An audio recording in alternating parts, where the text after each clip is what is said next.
we know where we're at this morning, because Yorkshire's Board of Directors has unanimously accepted former Chairman Colin Graves' takeover offer for the cash-strapped club.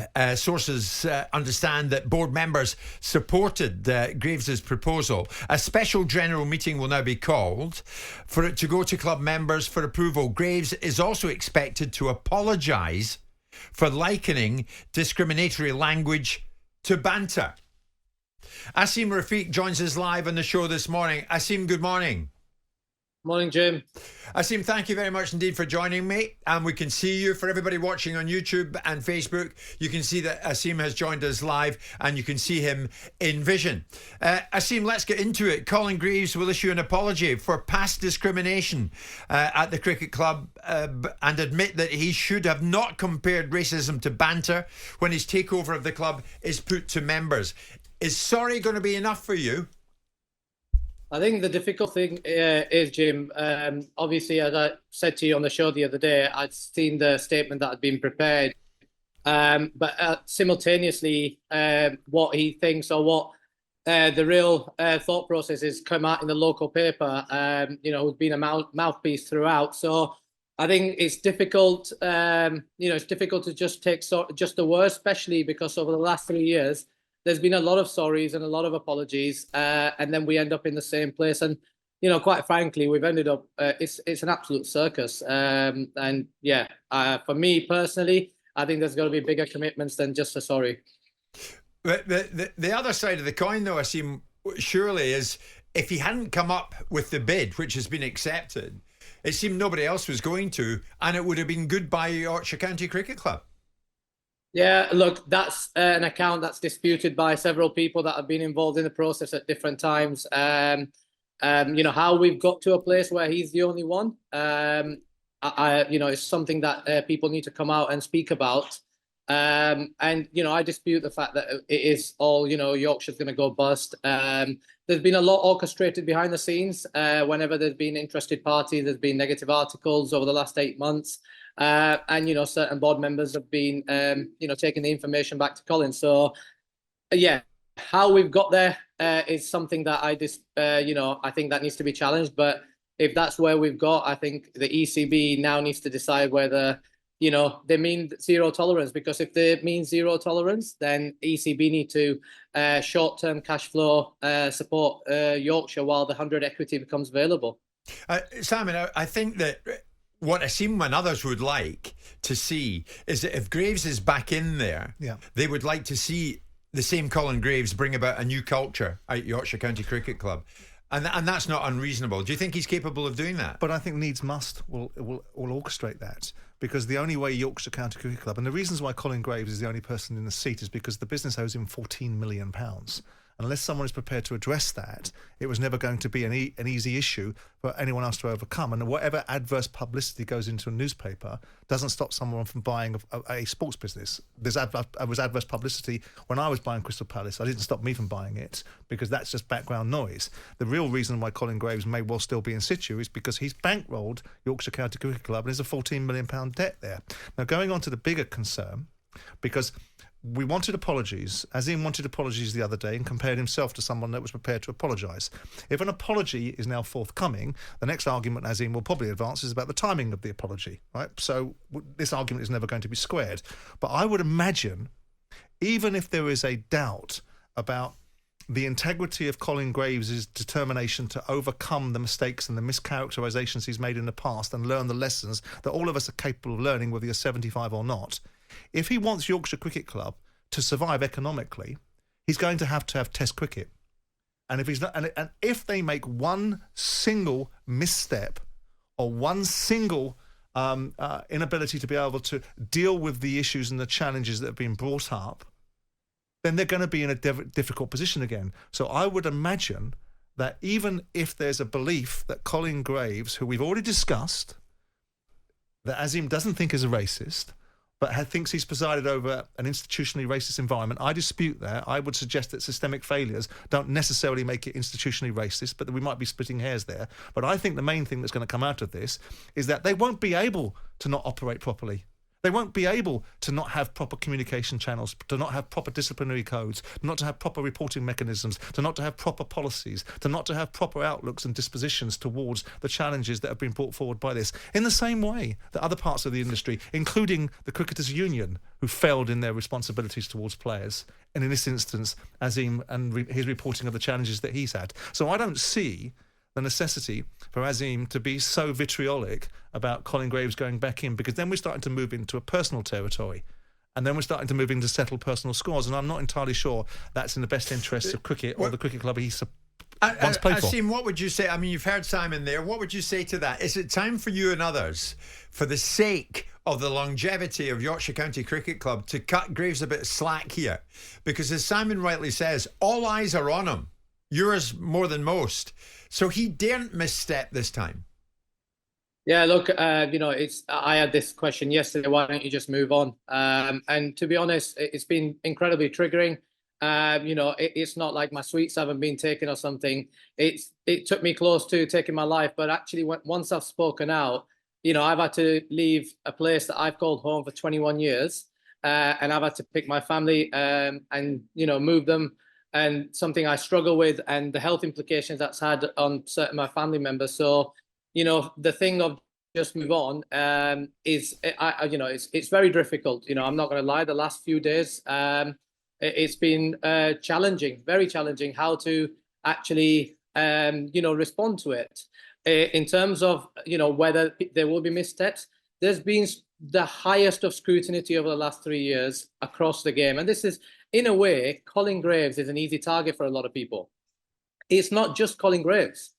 This is the game of cricket, and there's been high scrutiny, and I can tell you there's been NDAs left, right, centre, up and down the country, through the year, whether it be ECB, Professional Cricketers Association, Yorkshire County Cricket Club, or other counties. So the reality is, until the media pulls attention on it, unless sponsors, pockets are it or reputations are challenged, people don't listen. And when I talk about the next bit, I'm not directly comparing it to the post office stuff, but it just continues. People just don't listen in these executive positions.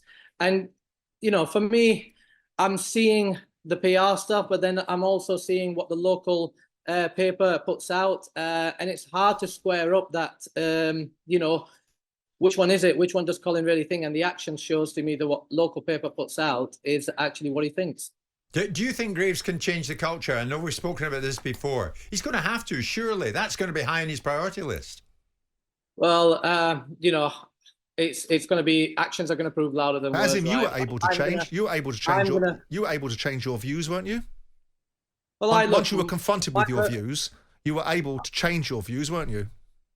Well, I apologise, and then with actions, So you were able to change your views, but you're suggesting that Colin Graves, because of newspaper reporting, and whether you move on is entirely a matter for you, and that's up to you, and no one should suggest you move on unless you want to. And we all have challenges in our lives, and we all have to decide whether we're going to move on or we're going to look at them through a different set of eyes. Now, in the instance of Yorkshire Cricket Club, I'm pretty sure that you don't want to see the complete and utter collapse. You doubt the veracity of the reporting, that financially it's in significant jeopardy. You doubt that other people have a fair opportunity to be able to buy this cricket club. I would imagine if Colin Graves got an opportunity to have his 14 million quid back, he would probably jump at it. So I don't know whether that's true or not. But what I would say is that there is an opportunity for people. Everyone lives in a redemptive society.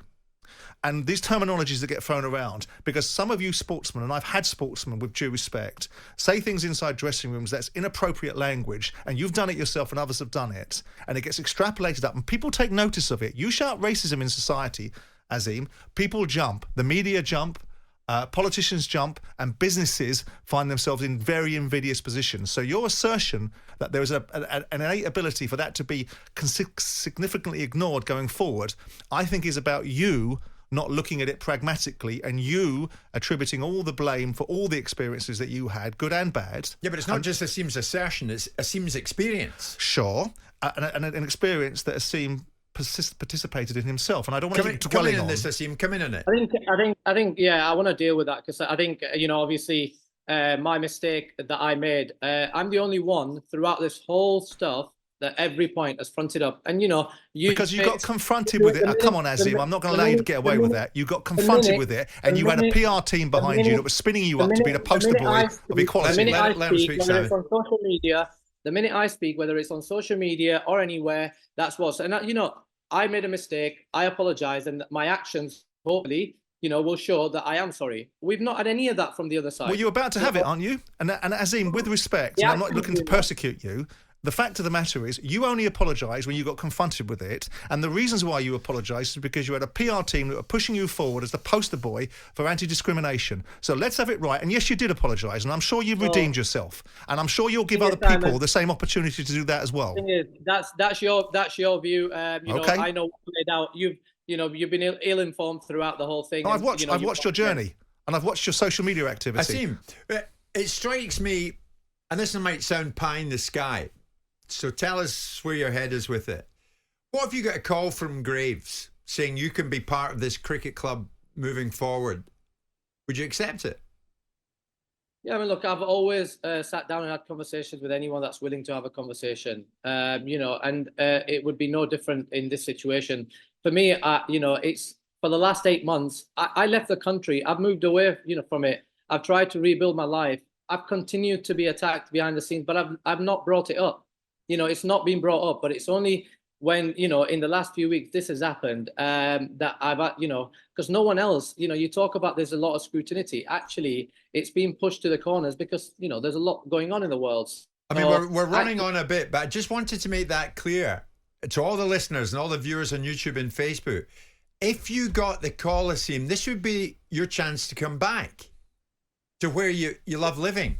And you, strange as it sounds, alongside Graves, could help implement the change. Look, I'd be willing to have the conversation around what commitments look like in terms of my personal involvement. That's not something, I'm sure about at this stage. But in terms of, if there was some commitments made to actually, right the wrongs, I would be absolutely happy to sit down with anyone that wants to. Azeem Rafiq, not for the first time, thank you. I know where you are. You're a long way from here these days, but thank you very much indeed for joining us again. Thank you. So we've heard from Azeem Rafiq live. Let's hear from Colin Graves. Colin, good morning. Good morning, Jim. How are you? Very well, thank you. So, Colin, thank you for joining us again live. We had Azeem Rafiq on just moments ago, and we were throwing around where we think the whole process is at. Now, this is being dubbed a takeover by you, this big money move to get back into the cricket club itself. You don't like the word takeover in this instance, do you? Well, it's a wrong description, to be honest, Jim, because it is not a takeover. I am not buying Yorkshire County Cricket Club. What I have done is I have put money in to fund the club going forward and to save the club from going into receivership liquidation. So from that point of view, it is not a takeover. So it's more the money on offer, and the money, as we understand it, that has been accepted is for a restructuring of the County Cricket Club in order for it to survive, Colin. You've hit the nail on the head there. It's a refinancing so we can restructure the club financially to get it in a stable position going forward and to continue. Simon is sitting with me. Let's get into the nub of this. It's been reported that you at some stage in the forthcoming days will issue an apology for past discrimination at the County Cricket Club when you compared racism to banter. Colin, this is key. Are you going to issue that apology? I think you will find that statement from me will be out before 12 o'clock today. So we'll watch for that statement. Amongst other things, Azeem Rafiq entertained the idea, entertained the notion that he could come back to England and to Yorkshire and work with you. What do you say to that, Colin? At the end of the day, Jim, I've got a very open mind.